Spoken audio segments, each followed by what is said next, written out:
As one family, let us begin our celebration with our act of faith. In the name of the Father, and of the Son, and of the Holy Spirit. Amen. The grace of our Lord Jesus Christ, and the love of God, and the communion of the Holy Spirit be with you all. And with your spirit. My dear sisters and brothers in Christ, let us acknowledge our sins and so prepare ourselves to celebrate these sacred mysteries.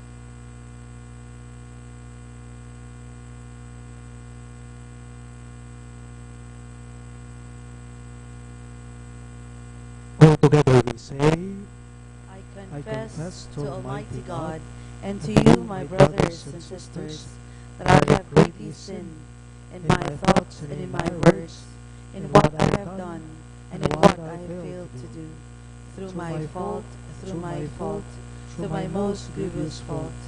Therefore I ask the Blessed Mary, ever Virgin, all the angels and saints, and you, my brothers and sisters, to pray for me to the Lord our God. May Almighty God have mercy on us, forgive us our sins, and bring us to everlasting life. Amen.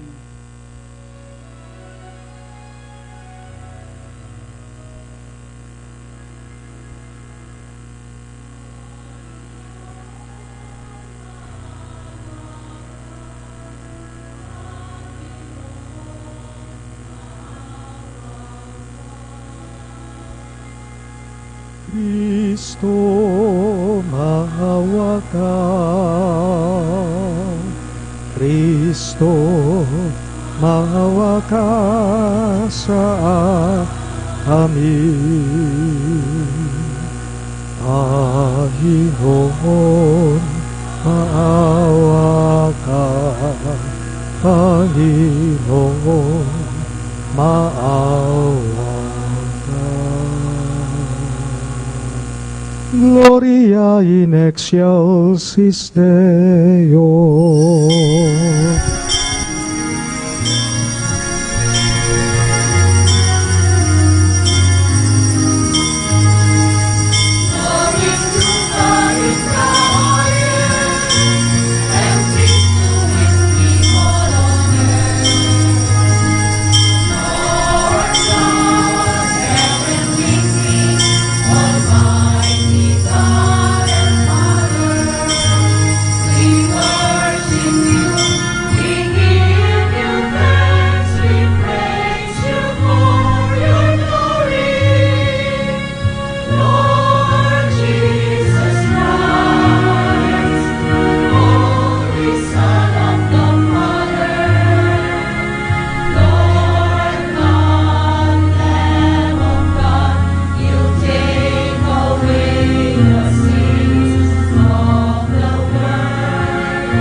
Let us pray. O God, eternal majesty, whose ineffable word the Immaculate Virgin received through the message of an angel, and so became the dwelling place of divinity, filled with the light of the Holy Spirit, grant, we pray, that by her example we may in humility hold fast to your will, through our Lord Jesus Christ, your Son, who lives and reigns with you in the unity of the Holy Spirit, one God, forever and ever. Amen.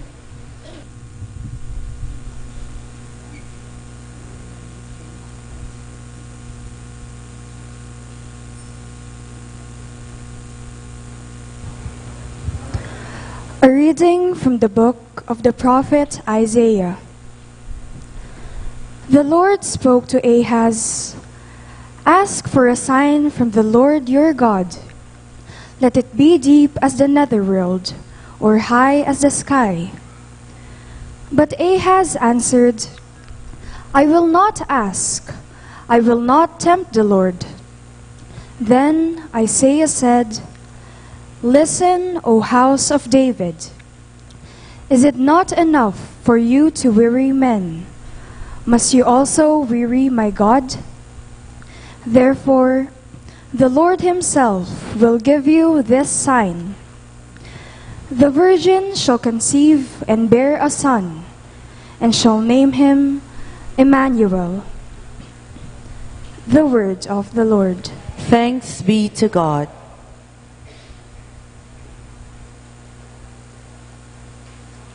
Responsorial Psalm.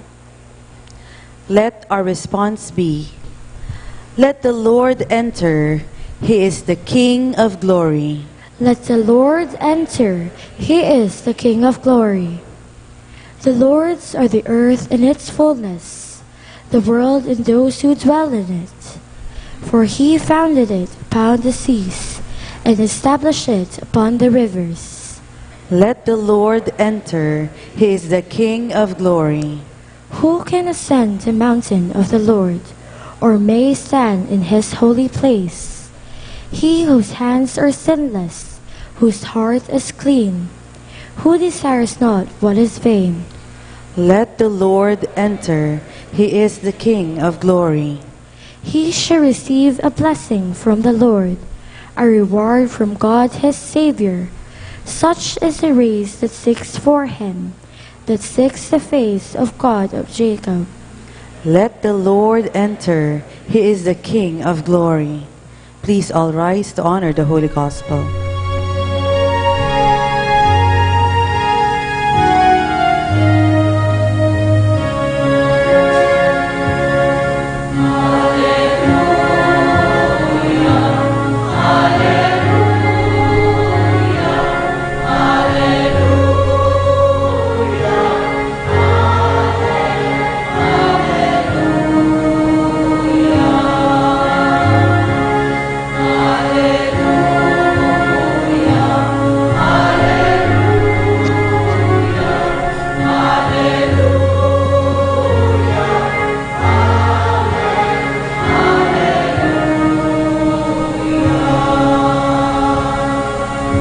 Together, O Key of David, opening the gates of God's eternal kingdom, come and free the prisoners of darkness.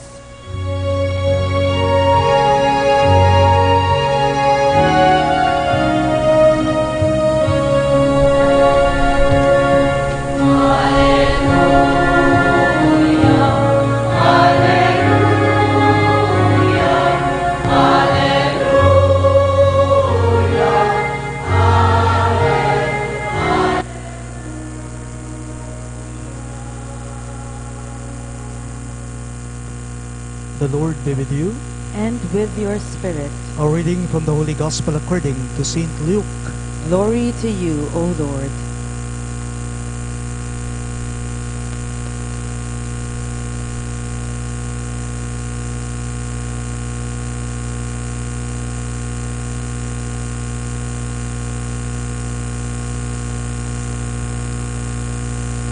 In the 6th month, the angel Gabriel was sent from God to a town of Galilee called Nazareth, to a virgin betrothed to a man named Joseph of the house of David. And the virgin's name was Mary. And coming to her, he said, "Hail, full of grace, the Lord is with you." But she was greatly troubled at what was said, and pondered what sort of greeting this might be. Then the angel said to her, "Do not be afraid, Mary, for you have found favor with God. Behold, you will conceive in your womb and bear a son, and you shall name him Jesus. He will be great and will be called Son of the Most High. And the Lord will give him the throne of David his father, and he will rule over the house of Jacob forever, and of his kingdom there will be no end." But Mary said to the angel, "How can this be, since I have no relations with a man?" And the angel said to her in reply, "The Holy Spirit will come upon you, and the power of the Most High will overshadow you. Therefore, the child to be born will be called Holy, the Son of God. And behold, Elizabeth, your relative, has also conceived a son in her old age, and this is the 6th month for her who was called barren, for nothing will be impossible for God." Mary said, "Behold, I am the handmaid of the Lord. May it be done to me according to your word." Then the angel departed from her. My dear friends, the good news of our salvation. Praise to you, Lord Jesus Christ.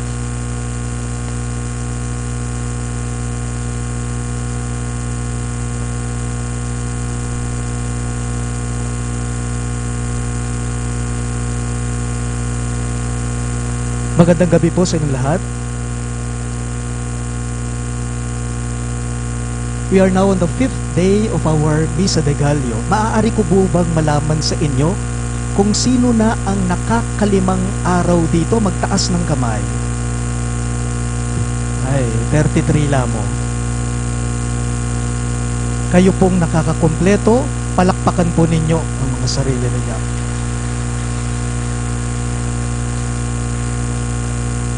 Tanong ko lang po, paano bang namamasko? Paano bang namamasko? Makanano po yung mamasko? Kahapon po, si Zacarias ang sumagot ng tanong na ito. Kay Zacarias, paano namamasko sa kanya?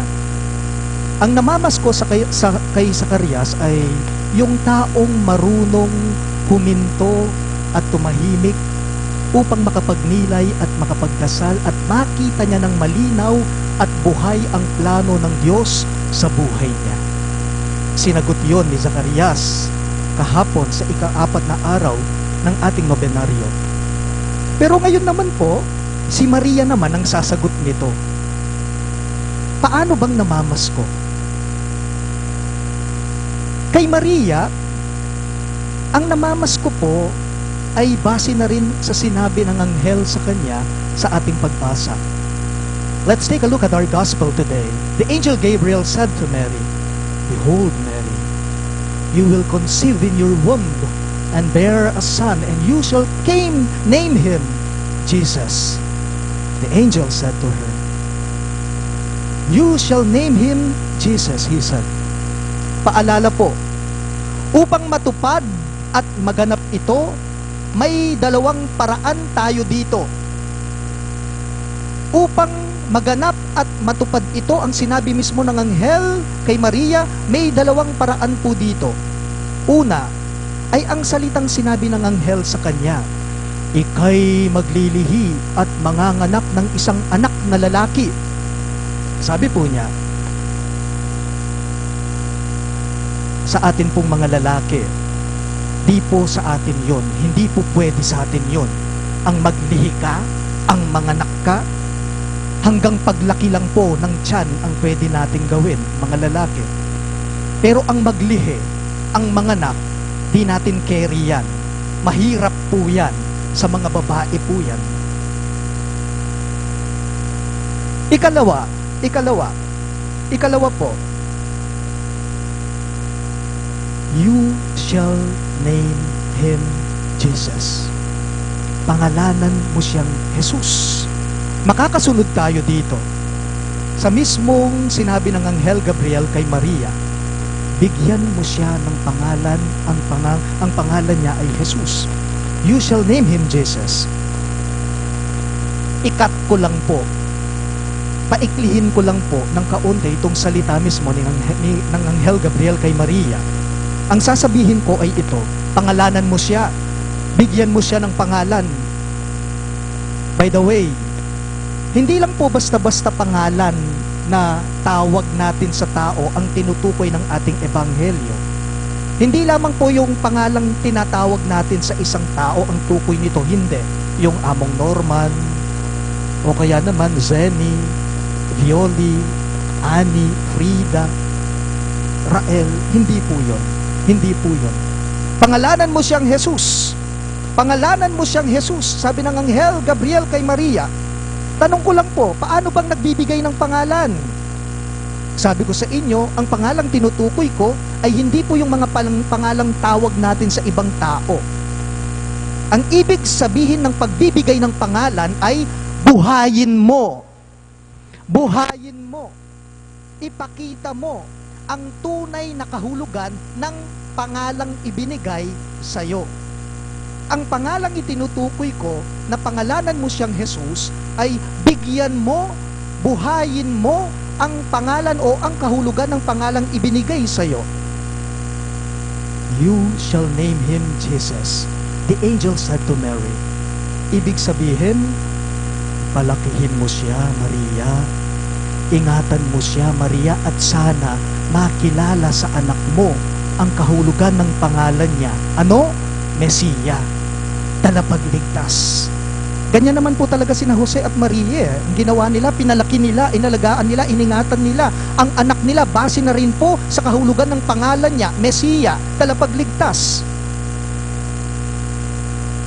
Minsan daw po, sa isang parokya, mayroon daw pong kura paroko na bininyagang 3 bata. Araw ng linggo, sakto po, tiyempo, may binyagan sa parokya. 3 bata ang bininyag nitong kura paroko.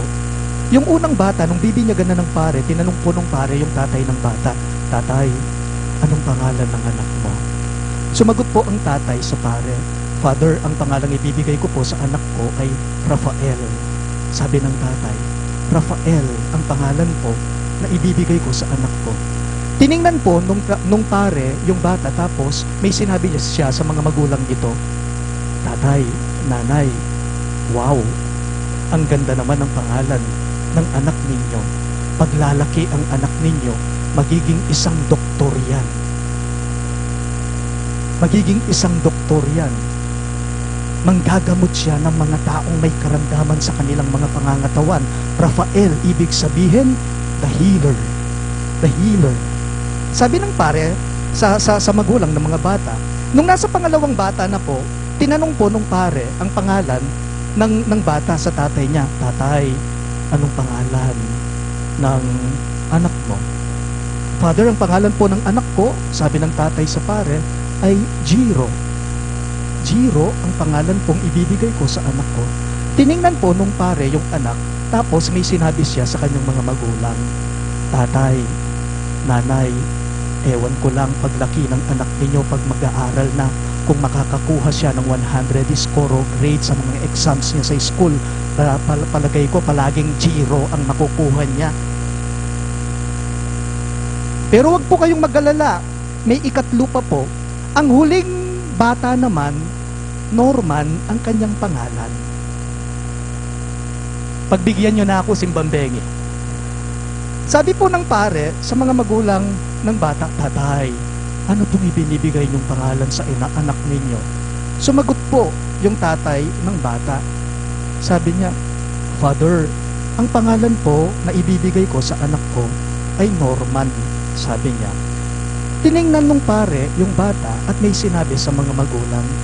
Sabi ng pare sa tatay at nanay ng bata, Magaling, wow, ang anak ninyo paglalaki yan, pogi yan, guwapo yan, magpapari yan. Tingnan nyo man, ang cute-cute niya. Sabi ng pare. Dinan meng lagyu. Bigyan mo ng pangalan. Patutuanan me, inyayaws, dake ka, ibig sabihin, buhayin mo. Ingatan mo ang pangalang ibinigay sa'yo. Simple at napakaganda po ang hiling ng Diyos kay Maria at sa atin din ngayon. Ano po ito? Ang Panginoon daw at tayo, ang Diyos at tayo, magtutulungan daw tayong isilang natin ang Pasko. Hindi lamang ang Diyos, kasama ka. Okay? Ang Diyos mismo at ang tao, magtulungan tayo upang maisilang natin ang Pasko. Mayap, masanting, Ustuing biyayan mo king kekang lagyo. Para bang sinasabi ng Diyos sa atin ngayon na uumpisahan ko, itutuloy mo. Itatanim ko, sabi ng Diyos, ang gagawin mo naman ay iingatan mo. Bibigyan ko ng anyo, sabi ng Diyos sa iyo, bibigyan mo naman ng pangalan ito. Ito po ang nais ng Diyos sa ating lahat. Alaya pong pasolong obra kay katamo ing Gino. Pamisaupan ing panagkat na king balang metong kay katamo. Meaning, tambalang Diyos at tao, partner dapat tayo. Siya at ikaw, ako, tayo at siya. Pagtutulungan po ng Diyos at ng tao, magiging mabunga ang paparating na Pasko. Bigyan mo ng pangalan. Pangalanan mo siya. Meaning, huwag mong dudumihan ang pangalan mo. Huwag mong siraan sirain ang pangalan mo. May didinataning lagyo mo. Nune patutuhanan mo, ingatan me, ing kabaldunga daniti, king biye mo. By the way, hindi lang po personal na pangalan ang tinutukoy ko dito. Maaari din pong pangalan, yung profession mo sa buhay, yung trabaho mo sa buhay. Profession din po ito. Halimbawa, kung isa kang doktor ang tawag sa'yo, doc ang tawag sa'yo, ingatan mo ang profesyon mo. Sa pamamagitan mo, sana gumagaling ang mga pasyente mo. Nung doktor ka, sana lalong sasakit king singil mo, ding pasyente mo. Kung pulis ka, ingatan mo ang tawag sa'yo. Kung pulis ka, ingatan mong tawag sa'yo. Alagad ka ng batas. Sana hindi ikaw mismo ang lumalabag sa batas. Maaari po bang buhayin ito? Oo naman, pwede. Maaari bang buhayin ito? Posible, maaari, pwede. Sabi nga po ni Maria, tanong niya sa Anghel Gabriel, sabi niya, how can this be since I have no relations with a man? Ang ganda ng naging sagot, ang naging tugon ng Anghel Gabriel sa kanya. Anong sinabi ng Anghel kay Maria? Nothing is impossible with God. Walang bagay na hindi kayang gawin ng Diyos. Lahat-lahat magagawa niya dahil walang imposible sa Kanya. Ang tambalan po ng Diyos at ni Maria, Pasko ang naging bunga. Di ba? Ang tambalan po ng Diyos at si Maria, Pasko ang naging bunga. Ing tambala na ni nga pong Gino at ikang tao, mamungang milagro, masanting malago. At ito'y kung gusto mo, nung buri mo. Sana po gusto mo upang dumating ng masaya at magrasa sa iyo ang Pasko. Amen? Please all rise.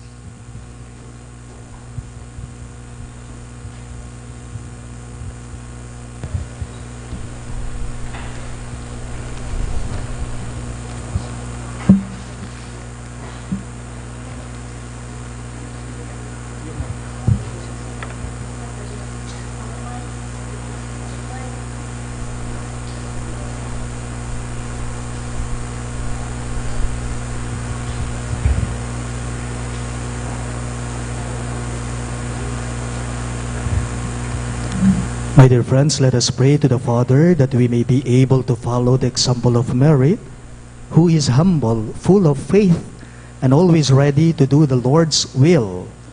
In every petition you shall respond, Lord, make us your faithful servants. All of us, please. Lord, make us your faithful servants. That the Holy Father, the bishops, priests, and deacons guide and assist the faithful in giving witness to their faith in Christ by their exemplary lives and inspiring words.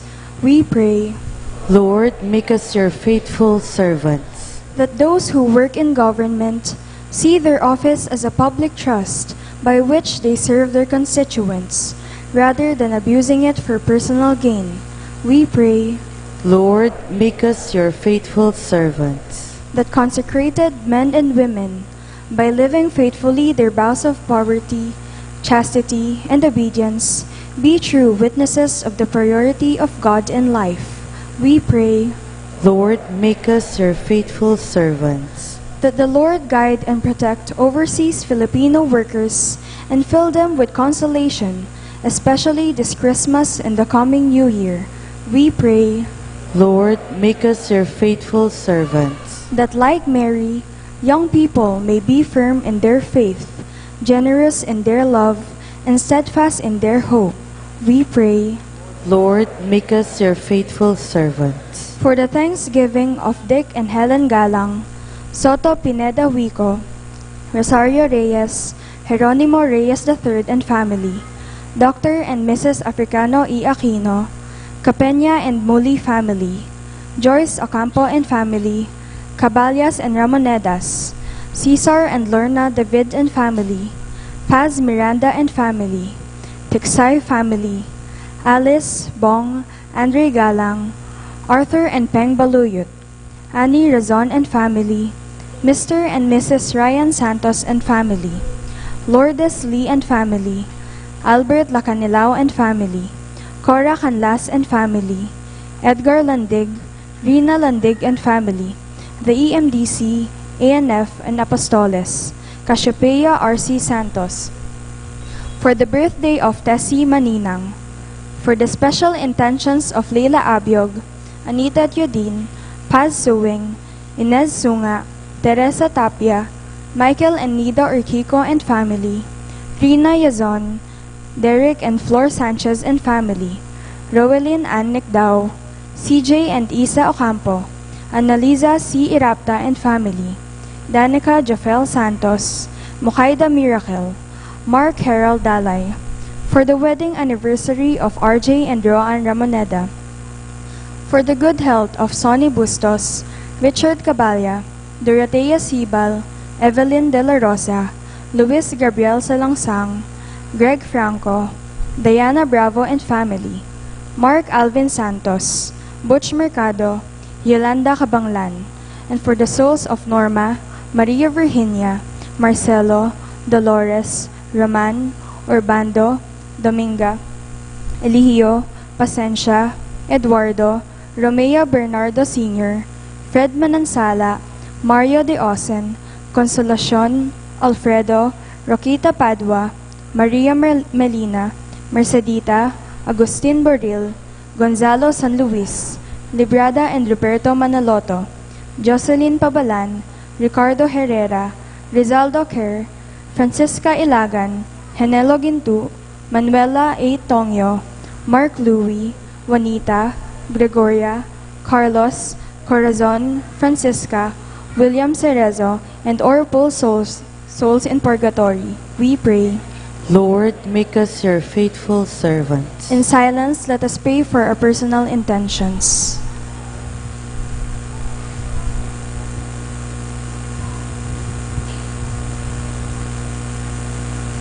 God our Father, your eternal word took flesh on earth when the Virgin Mary placed her life at the service of your plan. May we follow her example in preparing for the coming of Jesus, your Son and our Lord. Amen.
stand for the incensing.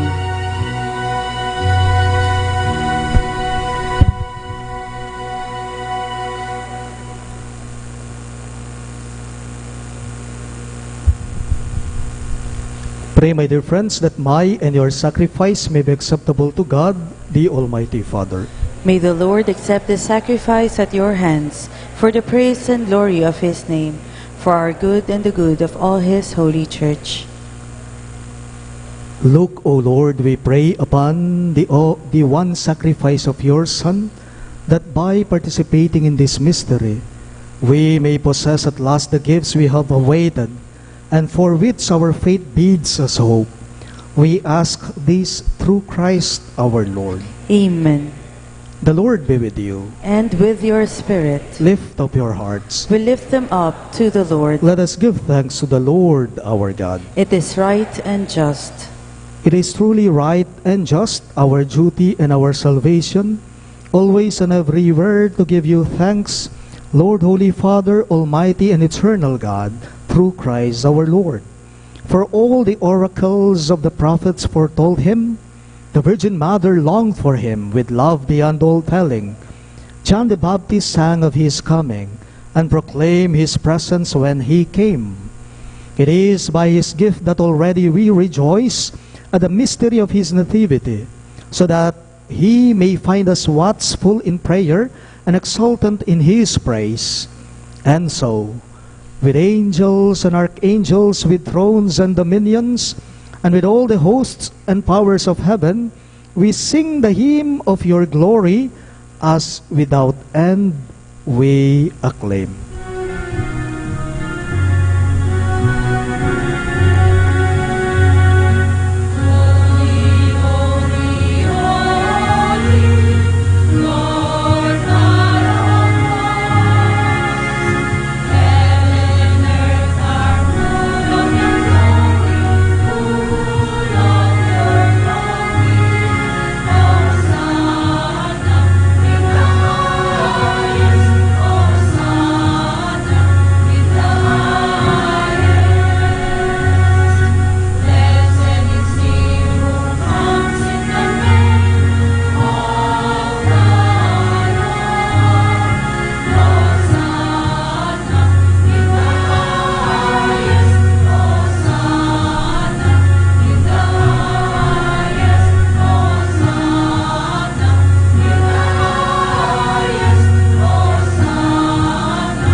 You are indeed holy, O Lord, the fount of all holiness. Make holy, therefore, these gifts, we pray, by sending down your Spirit upon them like the dewfall, so that they may become for us the body and blood of our Lord Jesus Christ. At the time he was betrayed and entered willingly into his passion, he took bread, and giving thanks, broke it and gave it to his disciples, saying, "Take this, all of you, and eat of it. For this is my body, which will be given up for you."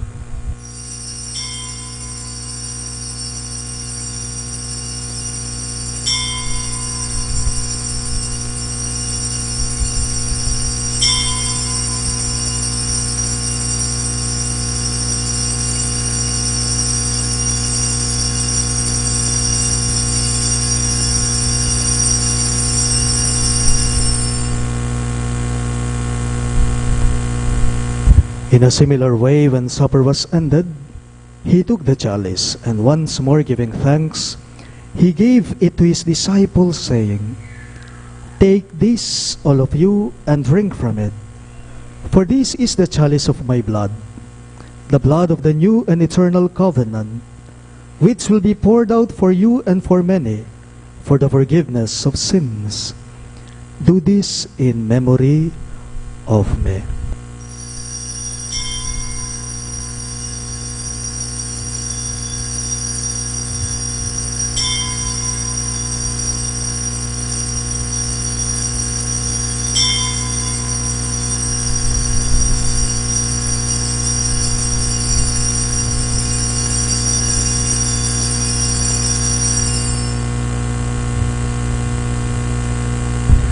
The mystery of faith.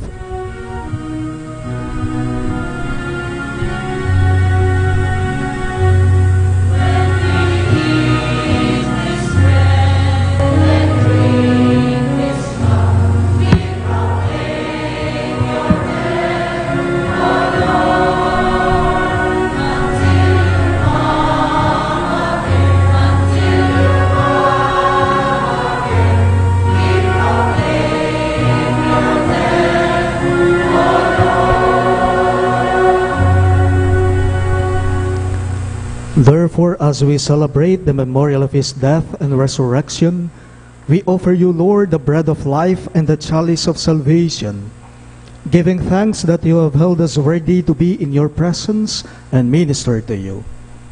Humbly we pray that partaking of the body and blood of Christ, we may be gathered into one by the Holy Spirit. Remember, Lord, your church spread throughout the world, and bring her to the fullness of charity. Together with Francis, our Pope, Florentino, our Bishop, Pasiano, our Bishop Emeritus, and all the clergy. Remember your servants, Norma and Leonel, whom you have called from this world to yourself. Grant that they were united with your Son in a death like his, may also be one with him in his resurrection. Remember also our brothers and sisters, who have fallen asleep in the hope of the resurrection, and all who have died in your mercy. Welcome them into the light of your face. Have mercy on us all.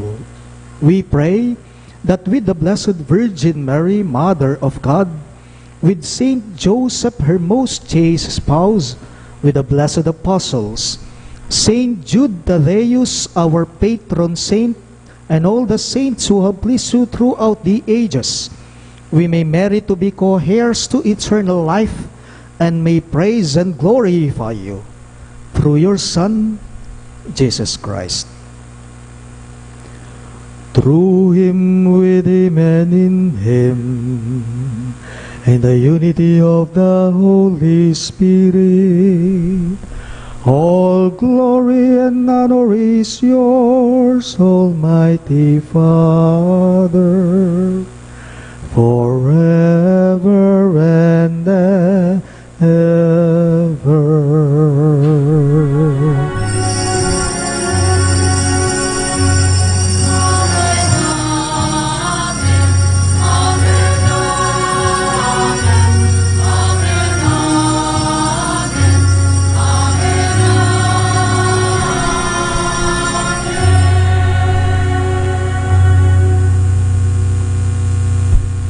As one family waiting for the Messiah, we now pray the very prayer our Lord himself taught us.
Deliver us, Lord, we pray, from every evil, and graciously grant peace in our days, that by the help of your mercy, we may be always free from sin and safe from all distress, as we await the blessed hope and the coming of our Savior, Jesus Christ. For the kingdom, the power, and the glory are yours, now and forever.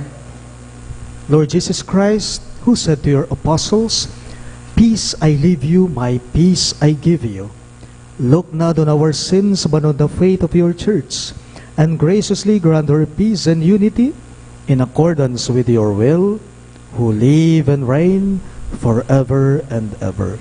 Amen. The peace of the Lord be always with you. And with your spirit. Let us offer each other the sign of peace. Peace be with you.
Behold Christ Jesus our Lord.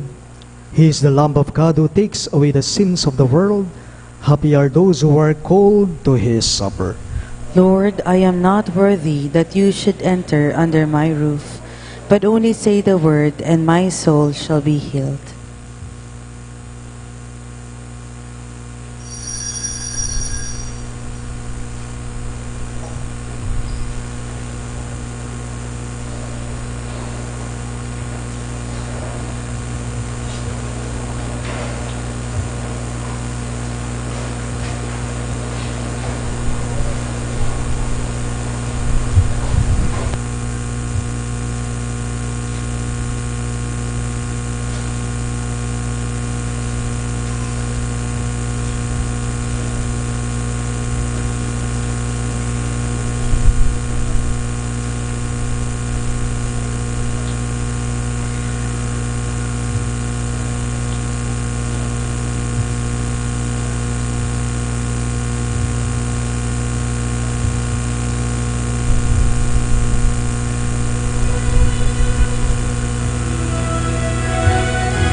Let us pray.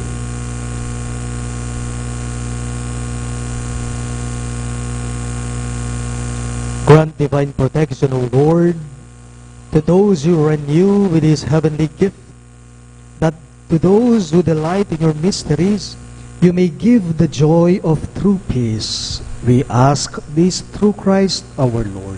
Amen. Please be seated for some announcements. For our dawn or early Mass tomorrow, December 20, our offerers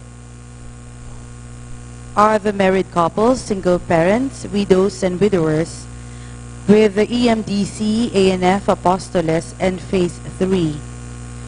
We shall offer bath soap, shampoo, and detergent soap. And then for tomorrow, our 6-day novena, 7:30 p.m., our offerers are the youth and pregnant women, Biblia Rasal Group, Phase 4, and our lamak will be biscuits and candies. May we also invite you, our parish community, to join us in these offerings. You may drop your offerings at the parish office should you wish not to join the processional during the offertory. All the lamak collected during the Simbang Gabi shall be distributed to our less fortunate brothers and sisters. Please note that our Christmas Eve Mass is at 10 in the evening. On Christmas Day, we celebrate the Masses only in the morning at 7:30 and 9:30. Our New Year's Eve Mass is at 8 in the evening. On New Year's Day, we celebrate Masses only in the morning at 7:30 and 9:30 a.m.